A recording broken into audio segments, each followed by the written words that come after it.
Welcome back mga buddy, panibagong araw, panibagong video na naman tayo. At kung bago ka pa lang sa channel ko, please subscribe to my channel and click mo na rin notification bell para ma-notify ka sa bawat video na i-upload natin mga buddy.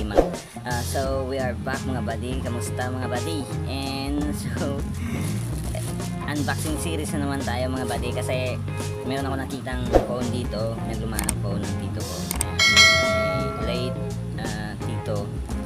And ito yung unang touchscreen niya yata na phone, so i-restore natin. Oppo A37 yata to, so bumili tayo sa Shopee. Siyempre sa Shopee na naman, kalas na naman yung pera natin dito mga buddy. So let's go, unboxing natin.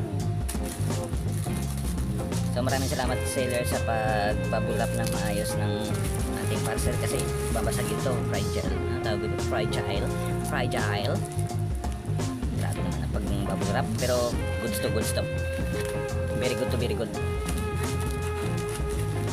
Kunin natin yung,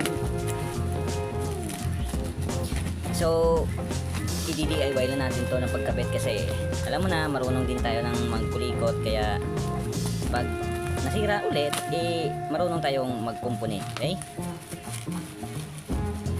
I-restore lang natin to. Wala tayong pambili ng ano. Okay, meron siyang dalang kit. Ayan, toolkit. Ayan, screwdriver. Tapos ito magandaan. May SIM card, tawag dito. Yan. Tapos yung pandikit na tawag dito. Ito maganda dito. Pandikit na siyang kasama. B7000. So ayan, goods yan. Tapos yung LCD sa loob.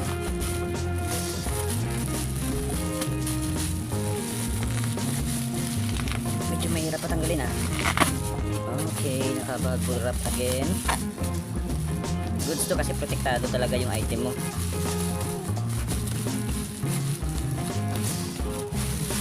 Bira ka lang makakita ng mga ganitong seller. Ayan, ito po yung kanyang LCD A37.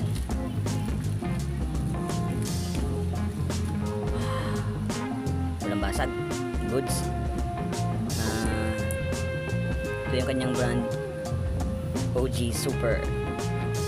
Class A yata to, Class A. May may katakpaw.